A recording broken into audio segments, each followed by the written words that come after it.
नमस्ते दोस्तों, good morning सभी को। आज होली का त्यौहार आज सभी को पता है, खूब अच्छी तरह धूमधाम से मना रहे होंगे। और इस प्रकार से आज अपन बात करते हैं कुछ 15 मिनट के अंदर, कुछ 20 मिनट के अंदर आपका टॉपिक की हमेशा के लिए याद हो जाएगा, आपको कभी नहीं भूल पाएंगे।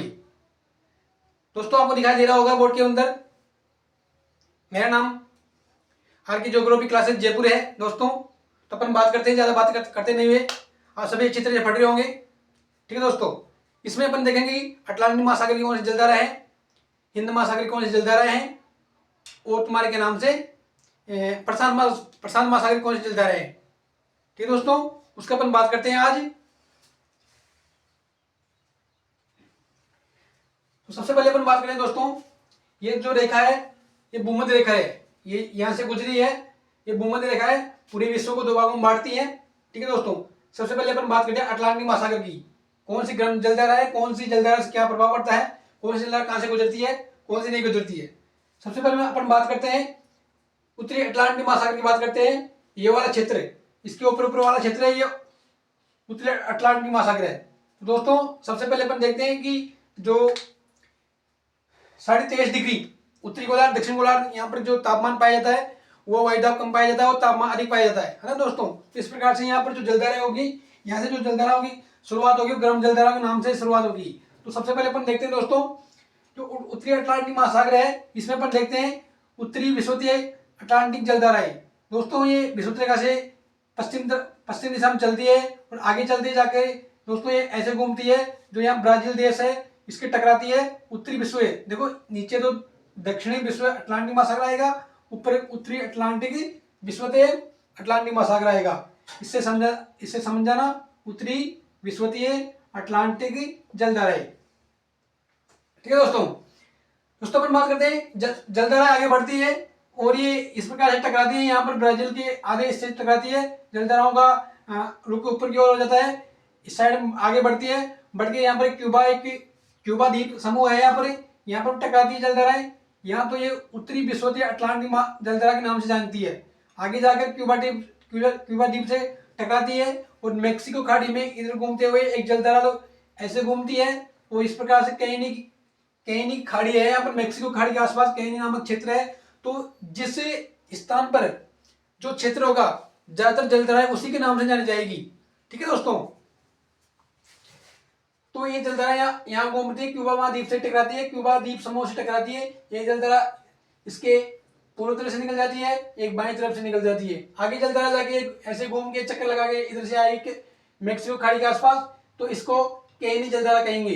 ज्यादातर दोस्तों इसमें देखना जो ब्लैक से लिखा हुआ है वो गर्म जलधारा होगी और ब्लू से जो लिखा हुआ है वो एक ठंडी जलधारा होगी। ठीक है दोस्तों, ये ध्यान रखना। बल्कि आपको मैं बता दूंगा कौन सी जलधारा गर्म है कौन सी ठंडी है।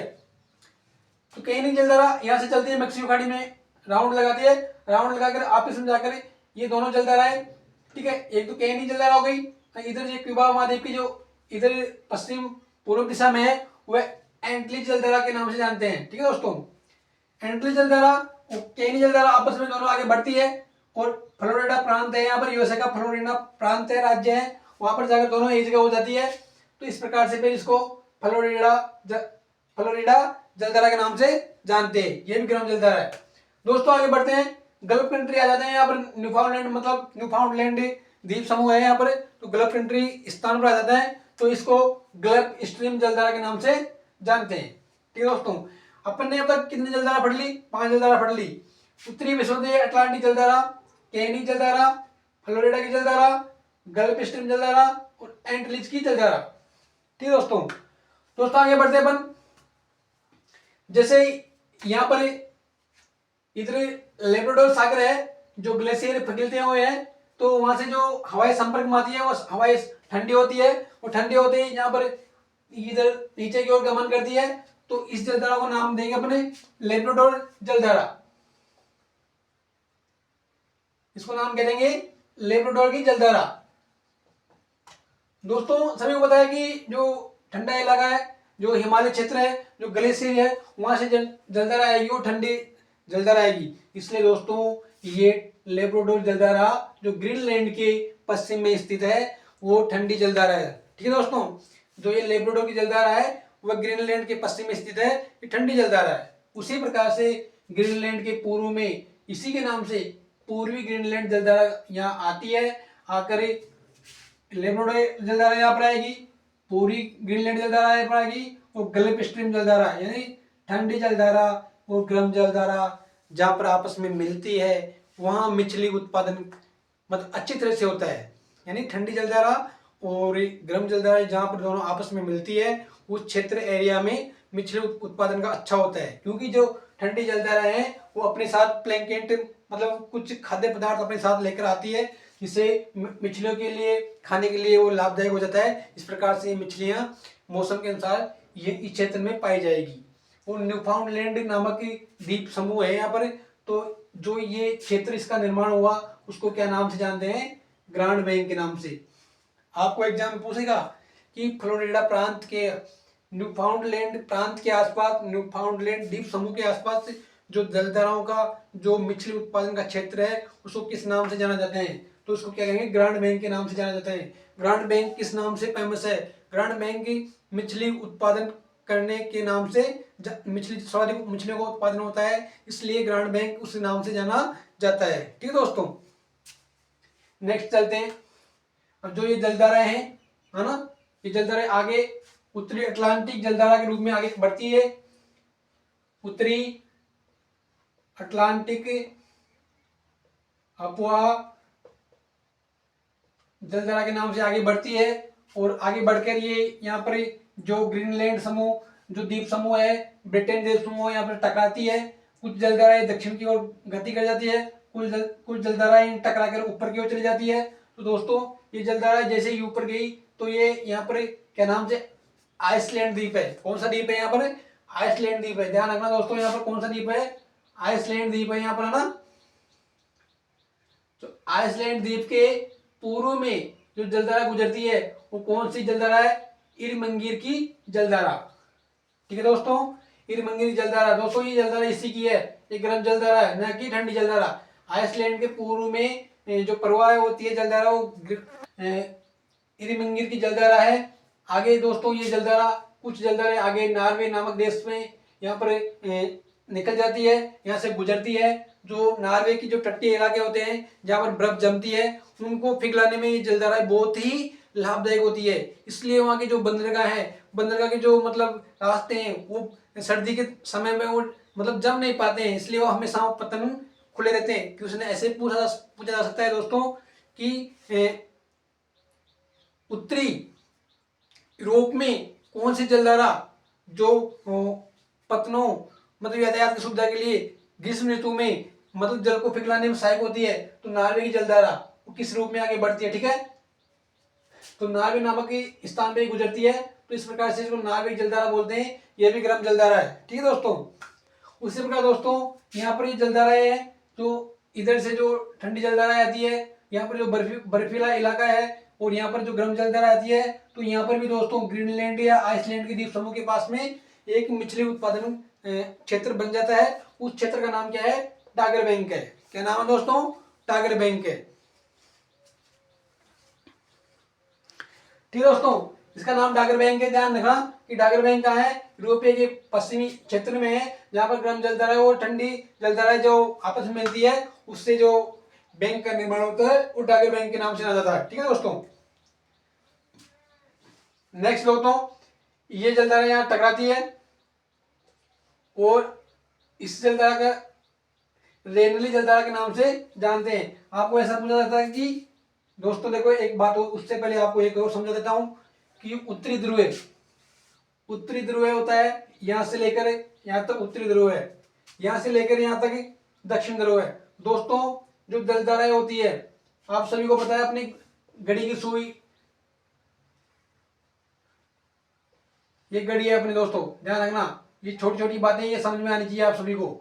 ये 12, 3, 6, 9, 12 दोस्तों ये घड़ी की सुई है, ये ऐसे घूमेगी, ऐसे घूमते घूमती है, ऐसे घूमेगी, ऐसे घूमती है ना, ऐसे घूमती है। तो उत्तरी गोलार्ध में दोस्तों जो जलधाराएं प्रवाह होती है वह घड़ी की सुई के मतलब इसको अपन बोल सकते हैं, ये तो क्लॉकवाइज बोलते हैं, वो एक वो बोलते हैं दक्षिणावर्त बोलते हैं, है ना। एक घड़ी की सुई के समानांतर चलती है।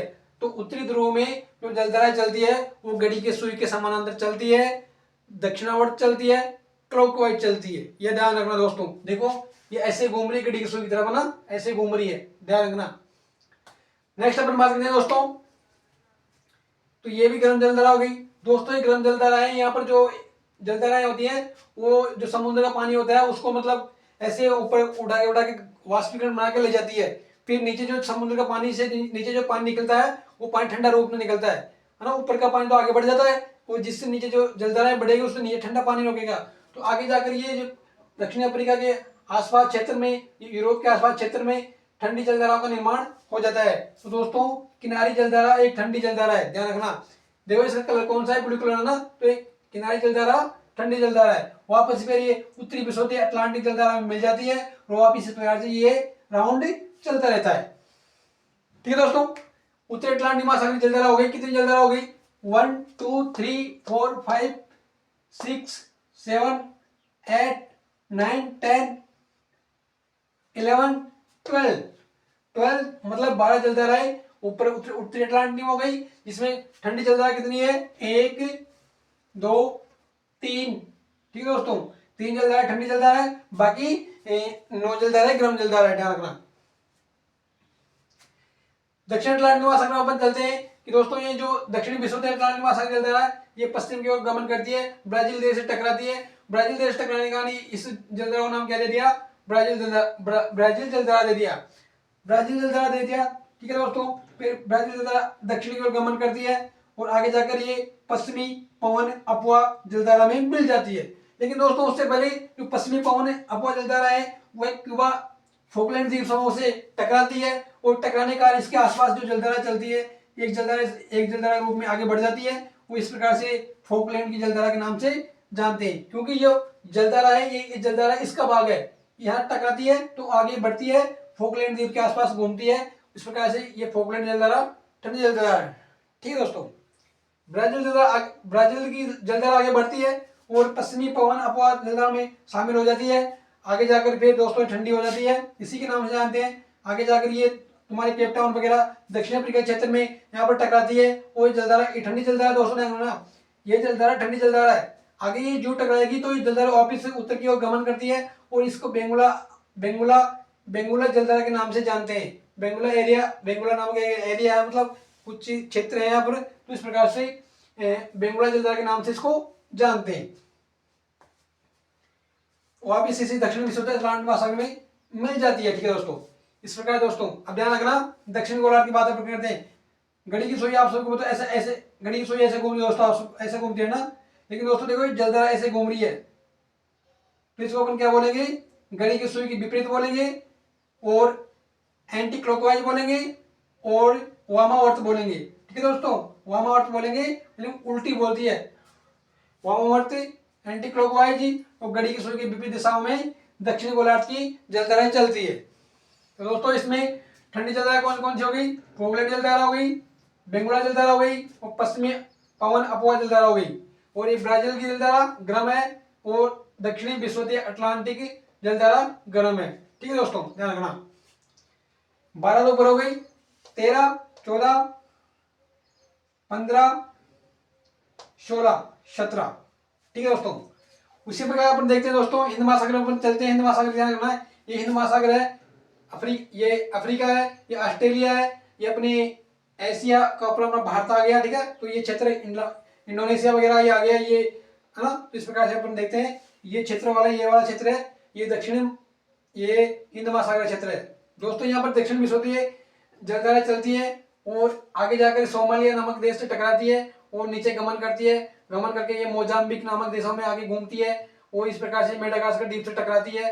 तो एक जलधारा मोजाम्बिक देश के आसपास में गुजरेगी, दूसरी जलधारा मेडागास्कर के पूरी क्षेत्रों में गुजरेगी। तो इस प्रकार से इस जलधारा का नाम तो मेडागास्कर जलधारा हो गई, इस जलधारा का नाम मोजाम्बिक जलधारा हो गई। दोनों दोस्तों प्रश्न दोस्तों यहाँ से बनता है कि निम्न में से कौन सी जलधारा है मेडागास्कर या मोजाम्बिक जलधारा के दौरान निर्माण हुआ है या उसकी सहायक है ना, इस प्रकार से। तो मेडागास्कर और मोजाम्बिक जलधारा आगे जाकर ये दोनों एक जगह मिल जाती है और इस जलधारा का नाम क्या पड़ जाता है? अगुलास की जलधारा, अगुलास की जलधारा पड़ता है, और अगुलास की जलधारा ये फिर वापस पश्चिमी पवन अपवा जलधारा में मिल जाती है, मिलने के कारण ये ठंडी हो जाती है। अब फिर जलधारा आगे बढ़ती है, आगे बढ़ती है तो जो क्या नाम से पश्चिमी ऑस्ट्रेलिया महाद्वीप के टकराती है, और टकराने के बाद जो जलधारा उत्तर दिशा में घूमती है, घूमने के बाद ये ठंडी जलधारा है, इसका हिस्सा दोस्तों ये ठंडी जलधारा है। तो ये जलधारा है ना, तो ये ऑस्ट्रेलिया का पश्चिम क्षेत्र हो गया, तो ये जलधारा पश्चिमी ऑस्ट्रेलिया जलधारा के नाम से चलती है, और आगे जाकर फिर वापस ही दक्षिण विषुवतीय जलधारा के नाम से वापस इसमें मिल जाती है। इस प्रकार से इसका एंटी क्लॉकवाइज वामावर्त घड़ी के सूर्य के विपरीत दिशा में इस प्रकार से ये चलती है। ठीक है दोस्तों, उसी प्रकार अपन देखते हैं दोस्तों एक बात और समझना कि ज्यादातर जो जलधाराएं होती है, मतलब 100 में से 99% जलधाराएं होती है जो महाद्वीपों के पश्चिमी भाग में ठंडी जलधाराओं का निर्माण होगा। किस जलधारा का निर्माण होगा? ठंडी जलधाराओं का निर्माण होगा। इसमें आपको 4 ऑप्शन देकर पूछ सकता है कि कौन सी ऑप्शन इसमें असत्य है, कौन सा अकथन है। तो इसमें पूछेगा कि महाद्वीपों के पश्चिमी भाग में गर्म जलधाराओं उत्पन्न होती है ना। महाद्वीपों के पश्चिम भाग में ठंडी जलधाराएं उत्पन्न होती है। महाद्वीपों के उत्तरी महाद्वीप में उत्तरी गोलार्ध में जलधाराओं का क्लॉकवाइज राउंड करती है, घूमती है ना। उत्तरी महाद्वीप में जलधाराएं घड़ी के सुई के समानांतर चलती है ना, इस प्रकार से। तो एक असत्य पूछेगा, तो मतलब जो महाद्वीप होते हैं उसके पश्चिम क्षेत्र में ठंडी जलधाराओं का निर्माण होता है ज्यादातर। ठीक है, वो इनका स्थान विशेष देकर आपको मिलान करवा सकता है कौन सी जलधारा कहां से गुजरती है। तो इस प्रकार से हर चीज को अपन को ध्यान रखना दोस्तों। आगे बढ़ना होगा तो सचेत होकर चलना होगा। जब मंजिल को अपना मान लिया, आसान क्या मुश्किल क्या, जब ठान लिया तो ठान लिया। ठीक है दोस्तों, अपने आगे बढ़ते हैं। जब मंजिल को अपना मान लिया, आसान क्या मुश्किल क्या, जब जलधारा फटाना ठान लिया तो ठान लिया। एक बार, 2 बार, 3 बार देखना इसको, बिल्कुल आसान तरीके से समझ में आएगी। ज्यादा समय नहीं ले रहा हूं मैं। ठीक है, उसी प्रकार से अपन बात करते हुए उत्तरी विषुवतीय इसको अपन ऐसे लिख सकते हैं, उत्तरी विषुवतीय हिंद महासागर जलधारा, उत्तरी विषुवतीय हिंद जलधारा, दक्षिण विषुवतीय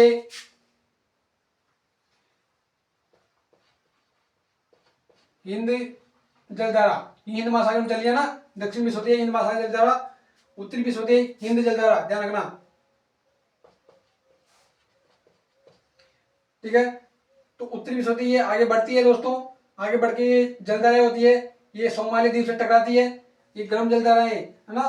तो सोमाली द्वीप से टकराती है तो सोमाली जलधारा के नाम से जानते हैं दोस्तों। ये गर्म जलधारा, ध्यान रखना कौन सी है, गर्म जलधारा। ठीक है दोस्तों, आगे बढ़ती है अपनी दक्षिण पश्चिम मानसून के रूप में आगे भारत में बढ़ती है, और इस प्रकार से अपने बंगाली खाड़ी और अरब सागर से अपन बरसात होती है, और इस प्रकार से अपन को जो मानसूनी जलधारा बोलते हैं उसको सोमाली जलधारा के नाम से अपन को दक्षिण पश्चिम मानसूनी जलधारा के नाम से जानते हैं इसको। ठीक है दोस्तों, तो प्रश्न देखो दोस्तों, एकमात्र ऐसा क्षेत्र है यहाँ पर जो ये हो गया। ठीक है, लेकिन जब अक्टूबर नवंबर में जब लौटता हुआ मानसून होता है तो यहाँ पर मतलब तापमान यहाँ पर अधिक हो जाता है। ठीक है दोस्तों, तापमान अधिक होने के कारण जो यहाँ पर तापमान दाब प्रेशर अधिक कम हो जाता है।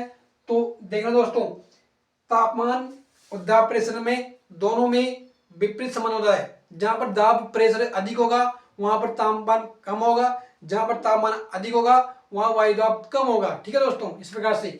तो ये जो अपने हिमालय क्षेत्र से जो लौटते हुए मानसून की जब वर्षा होती है तो ये दोस्तों इतनी मतलब ये जलधाराएं ये मतलब अप्रभावी हो जाती है, मतलब इनकी गति स्पीड अधिक होती है, और इस प्रकार से जलधाराओं को वापस से घूमना पड़ता है, यानी वापस से दक्षिणी क्लॉकवाइज और एंटी क्लॉकवाइज दोनों वापस में इस जलधारा को वापस से अपना राउंड वापस घूमना पड़ता है। तो इस प्रकार से विश्व में एकमात्र क्षेत्र है हिंद महासागर का, उत्तरी हिंद महासागर एकमात्र क्षेत्र है जो जलधाराओं को वापस से अपने क्लॉकवाइज एंटी क्लॉकवाइज में दोनों में बदलने में मौसम के अनुसार ये सहायक होती है। ठीक है दोस्तों, तो मौसम के अनुसार बदलने वाली जलधाराओं कहां पर पाई जाती है, कौन सी जलधारा है जो अपने मार्ग में वापस परिवर्तन हो जाता है। ठीक है, तो सोमाली जलधारा है, ये ठंडी जलधारा भी है और गर्म जलधारा भी, दोनों प्रकार से। उत्तरी पश्चिम मानसून 6 जलधाराओं का दिशा अपनी वापिस पीछे हो सकती है, विपरीत दिशा में चलती है। तो इस प्रकार से उत्तरी अटलांटिक महासागर ऐसा महाद्वीप है, महासागर है, जहां पर क्लॉकवाइज और एंटी क्लॉकवाइज दोनों प्रकार की जलधाराओं का निर्माण होता है। ठीक है दोस्तों, ध्यान रखना। अपन नेक्स्ट चलते हैं। ये हो गया दोस्तों ना। इसी प्रकार से अपन देखते हैं, हिंद महासागर हो गया, अटलांटिक महासागर हो गया, ठीक है। मोजाम्बिक, मेडागास्कर, अबलास, इन जलधाराओं का निर्माण कैसा हुआ है, कौन सी जलधारा गर्म है, कौन सी जलधारा गर्म नहीं है। ठीक है दोस्तों, उसी प्रकार अपन देखते हैं कि उत्तरी अमेरिका, ध्यान रखना दोस्तों, कौन सा है उत्तरी अमेरिका, ध्यान रखना। ये वाला क्षेत्र, ये वाला क्षेत्र यहाँ पर, ठीक है। ये दक्षिणी अमेरिका है, ध्यान रखना दोस्तों। उत्तरी विश्वतीय जलधाराएं, उत्तरी विश्वतीय प्रशांत जलधाराएं, ठीक है। उत्तरी विश्वतीय प्रशांत जलधाराएं, ठीक है, ध्यान रखना इसको दोस्तों। प्रशांत जलधाराएं, उत्तरी विश्वतीय प्रशांत जलधाराएं आगे बढ़ती है। आगे बढ़ के दोस्तों इनकी गति ऐसे होती है, और तुम्हारे लुजोन द्वीप है, फिलीपींस क्षेत्र है, यहाँ पर लुजोन द्वीप है, मिंडानाओ द्वीप है, यहाँ पर टकराती है जलधाराएं और उत्तर दिशा की ओर गमन करती है। ठीक है दोस्तों, तो इस प्रकार से दोस्तों जलधारा होती है। तो इस जलधारा को अपन बोलेंगे सुसीमा जलधारा। सुसीमा,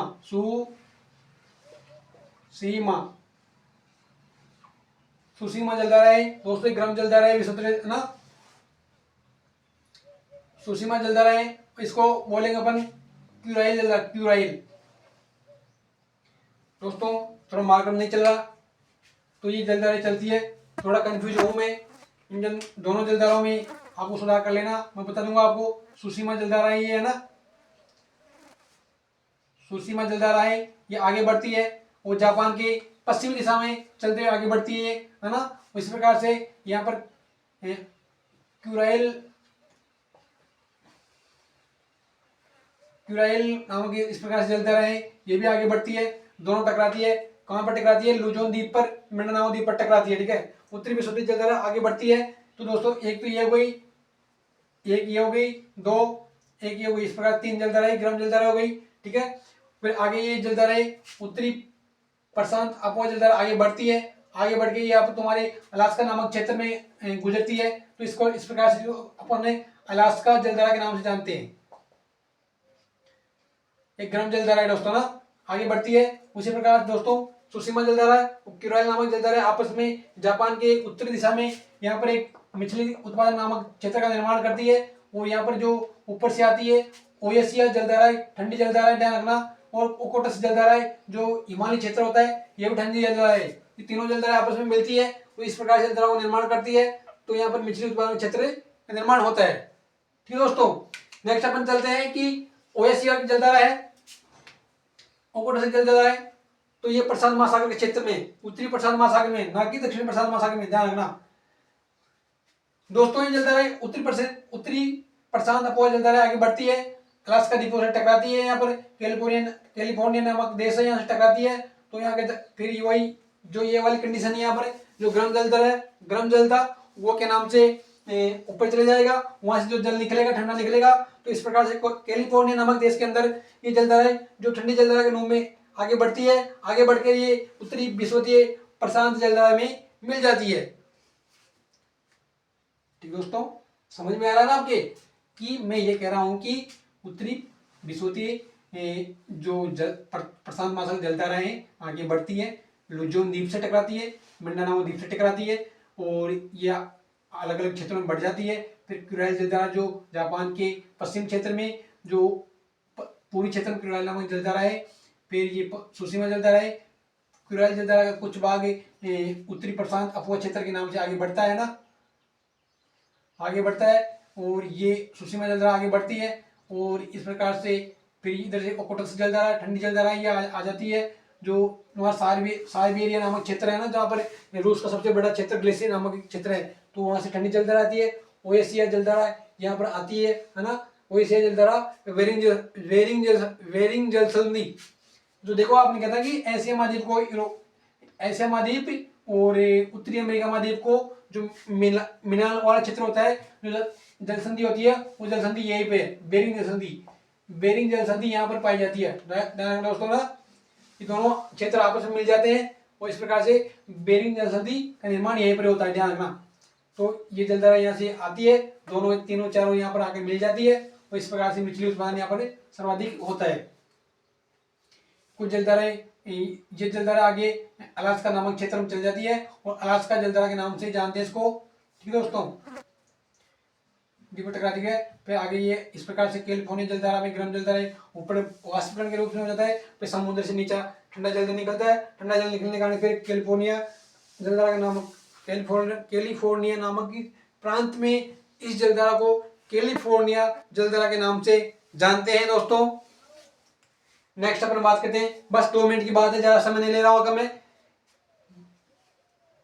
दक्षिणी विश्वंतीय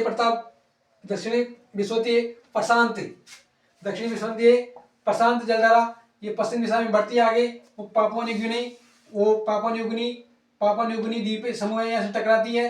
कुछ जलधाराएं आगे बढ़ जाती है, कुछ जलधाराएं जो पश्चिम ऑस्ट्रेलिया का पूर्वी ऑस्ट्रेलिया क्षेत्र है वहां पर ही गमन करती है ना दोस्तों, वहां से गमन करती है। तो इस जलधारा को नाम क्या देंगे अपन, पूर्वी ऑस्ट्रेलिया जलधारा, ठीक है, पूर्वी ऑस्ट्रेलिया जलधारा। तो महाद्वीपों के पूरी क्षेत्र में गर्म जलधारा होगी, पश्चिम क्षेत्र में ठंडी जलधारा होगी। तो इस प्रकार से पश्चिम क्षेत्र देखो, ये हिंद महासागर का जो पश्चिम क्षेत्र था ना, तो यहाँ पर ठंडी जलधारा होगी और यहाँ पर गर्म जलधारा होगी, ठीक है। फिर इसमें ठंडी जलधारा मिल जाती है, पूर्वी ऑस्ट्रेलिया जलधारा ठंडी जलधारा में मिल जाती है। मिलने के बाद आप सभी को पता है यहाँ पर पेरू देश स्थित है, पेरू है ना, जहाँ पर सर्वप्रथम हेम्बोल्ट ने भी यहाँ पर मतलब यात्रा की थी हेम्बोल्ट ने। तो इस प्रकार से इसको सबसे पहले जो इस जलधारा का पता चला वो हेम्बोल्ट नामक वैज्ञानिक ने चला था। तो इस प्रकार से इसको अपन पेरू जलधारा कह सकते हैं या हेम्बोल्ट जलधारा भी कह सकते हैं। इसी की खोज हेम्बोल्ट नामक वैज्ञानिक ने की थी। तो देखिए दोस्तों, अपन बात कर रहे हैं तो इस प्रकार से अपन देखते हैं कि जो प्रशांत महासागर में कितनी जलधारा हो गई, हिंद महासागर में कितनी जलधारा हो गई, ये ध्यान रखना, समझ में आ जाएगा आपको, ठीक है दोस्तों। जैसे इसमें अपन देखते हैं प्रशांत महासागर में, इसमें गर्म देखते हैं और ठंडी कितनी है ना, ध्यान रखना दोस्तों। ये तो गर्म ही होगी, 1 2 3 4 5 तो गर्म हो गई और 1 2 कोटस्क जलधारा 2, ओएसिया जलधारा 3, कैलिफोर्निया जलधारा 1 2, कैलिफोर्निया 3 जलधारा हो गई, ठीक है दोस्तों। 3 ठंडी हो गई, ध्यान रखना। फिर उत्तरी प्रशांत में, दक्षिण प्रशांत में अपन देखते हैं कि 1 2, यदि इसी में 1 में काउंट कर लेंगे अपन, है ना, चलो कर लो इसको, 3 1 2 तो गर्म हो गई, 2 ठंडी हो गई, 2 गर्म 2 ठंडी। तो इधर देखना, ठंडी 2 हो गई, गर्म 2 हो गई, ध्यान रखना। 5 3 8 और 4 12 जलधाराएं प्रशांत महासागर में होगी, ध्यान रखना, बिल्कुल कंफ्यूजन की जरूरत नहीं है। नहीं समझ में आए तो मेरे को कमेंट बॉक्स में लिख देना, मैं इसको दोबारा बता दूंगा आपको। अपन देखते हैं हिंद महासागर देखते हैं कौन सी जलधारा कितनी जलधारा है इसमें, देखो दोनों के अपन मिला के देखते हैं, 1 2 है ना। नीचे देखकर गर्म कौन कौन सी है, 1 2 3 4 गर्म हो गई। ठंडी अपन देखते हैं, 1 2 ठंडी कितनी हो गई, 2 हो गई। ऊपर अपन देखते हैं, 1 गर्म मेरी उत्तरी विश्वंतीय हिंद महासागर जलधारा, 1 सोमालिया की हो गई, ठीक है, इस प्रकार से। तो 2 तो गर्म हो गई, गर्म कितनी हो गई, 2। अरे उत्तरी पूर्वी मानसून जलधारा है, तो ये गर्म जलधारा है ना। इस प्रकार से सर्वाधिक होती तो गर्म है लेकिन अपनी दिशा में मार्ग परिवर्तन करती है। इस प्रकार से ठंडी जलधारा उत्तरी हिंद महासागर में है ही नहीं, ठीक है दोस्तों। तो उत्तरी हिंद महासागर में ठंडी जलधारा है नहीं। तो 4 2 6 2 8 हो गई। उसी प्रकार अपन बात करते हैं अटलांटिक महासागर की। उत्तरी अटलांटिक में अपन देखते हैं कि ठंडी कितनी है और गर्म कितनी है।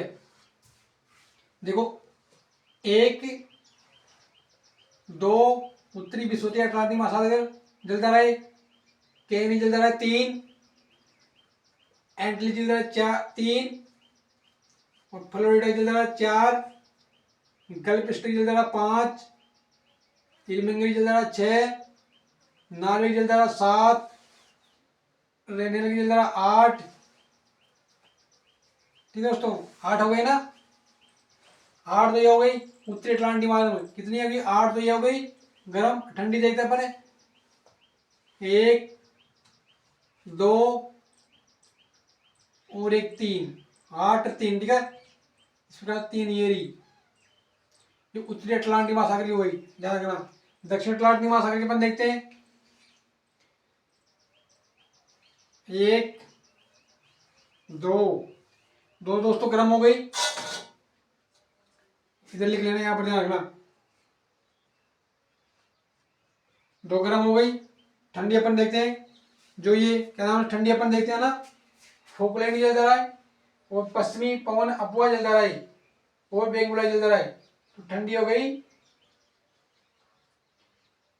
ठंडी 3 हो गई, 2 और 3 5, 5 और 3 8, 8 8 8 16 जलधाराएं, यानी अटलांटिक महासागर में कुल कितनी जलधाराएं हो गई 16 जलधाराएं हो गई। ठीक है दोस्तों।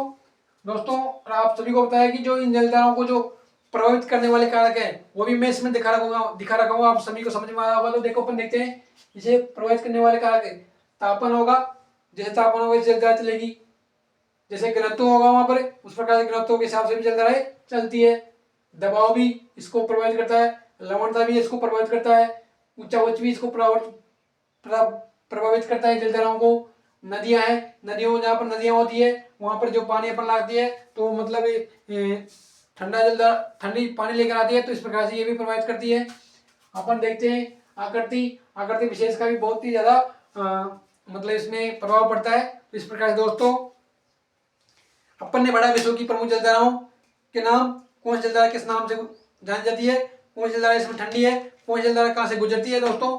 तो दोस्तों अपन इसको अच्छी तरह से समझ में आया है, नहीं समझ में आया तो कमेंट बॉक्स में लिख दीजिए क्या कमी है क्या कमी नहीं है। तो इसलिए दोस्तों आज के लिए इतना ही काफी, और नेक्स्ट के लिए जो गलती हुई है जो भूल हुई है उसके लिए माफी। ठीक है दोस्तों, जब मंजिल को अपना मान लिया, आसान क्या मुश्किल क्या, जब ठान लिया तो ठान लिया। जय हिंद, जय भारत, वंदे मातरम।